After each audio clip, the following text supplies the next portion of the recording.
against Tua. Here is our punch stat to give you an idea of how active these fighters are, and their styles dictate exactly the kind of fighters that you see in those numbers. Tua is the busier fighter. Ruiz, however, throws a tremendous number of jabs. I don't recall a heavyweight who threw that many jabs. I'm not even sure Ali did. Rules of the bout with our unofficial ringside scorer, Harold Letterman. The David Tua Johnny Ruiz fight is scheduled for 12 rounds. There is no standing 8 count, no 3 knockdown rule.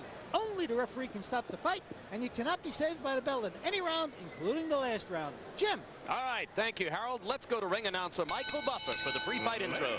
Gentlemen, by way of Bally's Park Place of Atlantic City, welcome to Atlantic City's Convention Hall, where tonight main events monitor in association with your undisputed, undefeated king of beers, Budweiser. This Bud's for you. Present an evening of professional boxing in the heavyweight division. This card tonight is dedicated to the memory of Dan Duva. All the bouts you see tonight are sanctioned by the New Jersey State Athletic Control Board, Boxing Commissioner Larry Hazard Sr., Chairman Jerry Gormley, Board members Gary Shaw and Al Daniels, Deputy Commissioner John Greco. Our physicians at ringside are Dr. Frank B. Doggett, he's the chief physician. Attending physicians are Dr. Eric Wormser and Dr. Ronald Woods. The timekeepers tonight are Arthur Spell and Roosevelt Gilbert. This first bout is sanctioned by the World Boxing Council. Supervisor at ringside, Anibal Miramontes. The 3 judges scoring the contest will be Harold Lawrence, Barbara Perez, and Jack Woodruff. And when the bell rings, the man in charge of the action, your referee, Tony Perez. And now, ladies and gentlemen, 12 rounds of boxing for the WBC International Heavyweight Championship.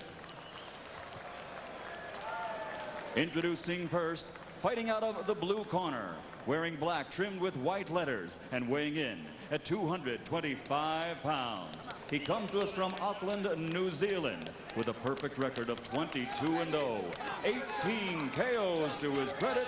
Ladies and gentlemen, introducing the undefeated challenger, David Tua. Come on. And his opponent across the ring, fighting out of the red corner, wearing white, trimmed with blue letters, and weighing in at 219 pounds. His record an outstanding one, 25 victories with 17 KOs, only 2 defeats. He comes to us tonight from Chelsea, Massachusetts. Ladies and gentlemen, presenting the WBC International Heavyweight Champion, John the Quiet Man Ruiz.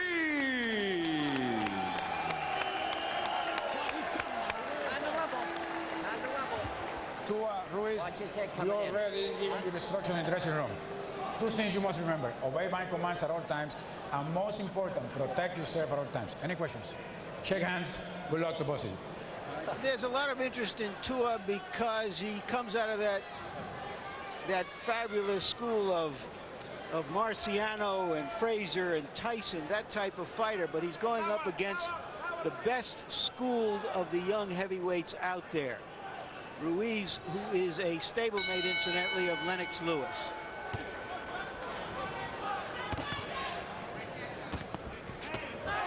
Hard left hand by Tua. Ruiz is rocked in the first 20 seconds of the bout. Down goes Ruiz. He takes a vicious left hand shot on the way down, and it's unlikely he'll be getting up, and Tony Perez says enough. Whoa! Well, Marciano, Frazier, and Tyson. Let me repeat that. And Tua. Well, I'm not ready to put Tua there yet, but that was sensational. That was some performance, and I mean, nobody has done that to Ruiz. And I'm telling you, the shot that Ruiz took on the way down was dangerous looking. Yes, it was. So you can see now the medical attention that is being given to John Ruiz. And Ruiz is moving. And Tua, justifiably, is celebrating a knockout in less than 30 seconds. Maybe less than 20. I'm not really sure. Well, George? Well, what happens when you get in with a shorter guy like that, you automatically underestimate the reach. He's able to get down and lean in. And he's taller than you think, so he catches you on the end of those shots. And that's what happened the first time. He got caught on the end of one of those left. I don't know if you want to call it a hook, but it was a left. Yeah, Ruiz Call it a hooker cut. Ruiz is in some distress here. The last shot was just, the referee couldn't do anything about Right, it. it The action came too just got away quickly. from everybody. Right, it came too quickly while he was on his way down. Yeah, normally what happens when a fighter reflexively throws at a guy who's going down like that, they usually miss. Because after all, you're going after a moving target. Yeah. It just happened that Tua landed about as flush as you can land. You have to have a lot of bravery as a referee. Right, he's getting up. You know, this show is being shown down in New Zealand, where it's 3 o'clock on Saturday afternoon, and I imagine there are a few people down there celebrating. There's the first left hook. And it's interesting what you said, George, about a fighter like this doesn't look as tall as he really is because of the way his body is built. People have a hard time believing, for example, that Mike Tyson is 5'11", yet we measured him one time, and when he's standing upright, indeed he is around 5'11". So he did underestimate his reach. You think you stepped out of the range, but no, you have not. Here's the punch that really did it, and that was a vicious, vicious punch.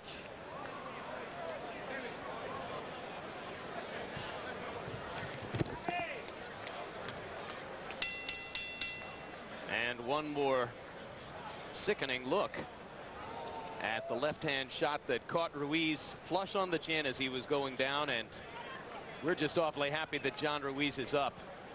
Let's get the official particulars from Michael Buffer. That's what we want to do. That's what we want to do. Ladies and gentlemen, at 19 seconds of the very first round, referee Tony Perez waves off the 10 count and calls a halt to the bout. The title changes hands. The winner and new WBC International Heavyweight Champion, still undefeated, David Tua. Well, George, what can you prove in 19 seconds?